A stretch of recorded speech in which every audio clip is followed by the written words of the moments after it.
Welcome to a new deep dive. Today we're unpacking a concept that sounds pretty simple, but actually holds some surprisingly deep power. It's called the let them theory. Mm-hmm. And it isn't just about, managing stress. It's more about reclaiming your energy, your freedom from trying to control things that, well, you just can't control. Right. What's really fascinating, I think, is how this theory kind of pushes back against our instinct to manage everything around us. Holy. It's about consciously deciding, okay, I'm going to stop pouring energy into what other people think or their moods or what they do.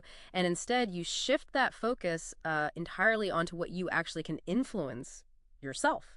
And it starts with just two words, really. And get this, where did this idea first really take shape? It's not some academic paper or therapy session. No. It was apparently at a high school prom, which that's where it starts to get really interesting. It does make you wonder, doesn't it? Like, how much power do we just give away without even thinking about it, trying to sort of orchestrate other people? Yeah, managing the unmanageable. Exactly. It taps into that whole locus of control idea, shifting from the external stuff to our internal response. So the core idea, it's brilliantly simple. Instead of driving yourself crazy trying to please everyone or manage their reactions, you just learn to, let them. Let a colleague be grumpy, let your dad have his strong opinions on your choices. The underlying truth here is that other people, they don't really hold power over you unless you kind of hand it to them. And that's why it works, right? Because when you stop fighting battles that aren't yours, you suddenly get back all this time, this mental peace, this focus. Yeah. Your happiness gets tied to your actions, your choices, not someone else's mood swings or behavior. That prom story really paints the picture. So the speaker, she was getting all worked up, trying to force this corsage on her son's date, micromanaging their dinner plans. Oh, boy. Right. And the kids, being kids, decide to hit some little taco place in the pouring rain, soak their tuxes right before the dance. Of course they did. And her daughter just sees her mom freaking out and says, basically, Mom, let them get soaked. Let them show up wet. It's their prom, not yours. Just drop it. And you can almost feel the shift, can't you? The tension just poof, gone. The stress of trying to control something that was never hers to control anyway. Exactly. And that initial let them, it became this tool. First for small stuff like the neighbor's dog barking constantly.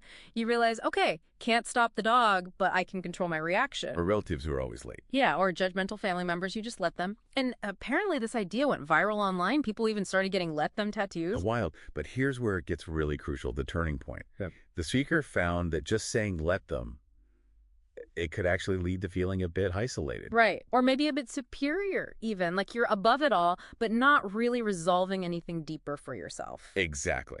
Which is why there's a second, absolutely critical step. Let me. Yes. And if you look at the bigger picture, your real power, your agency, it isn't in managing others. It's in mastering your own response. Let me is about taking total responsibility for what you do next, think next, say next. It brings in that self-awareness, that self-compassion piece. So take the example where her friends went on a trip without her. Initially, she felt totally devastated, right? Insecure. Let them helped her detach a bit, realize, okay, they're just living their lives.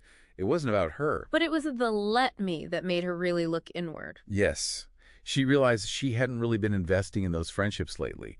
So the insight wasn't just about letting go of their actions. Right. It was realizing the energy she saved by not trying to control them could be used for what she wanted to build, like being more active in her own friendships. That's the key takeaway, I think. Let them helps you get above the noise, the emotional stuff from others. But let me, Yeah. that brings the real control and balance back to you. It's like, let others live their lives, sure.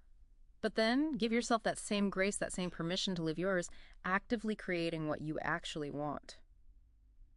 So what does this really mean for you, listening? This whole let them theory.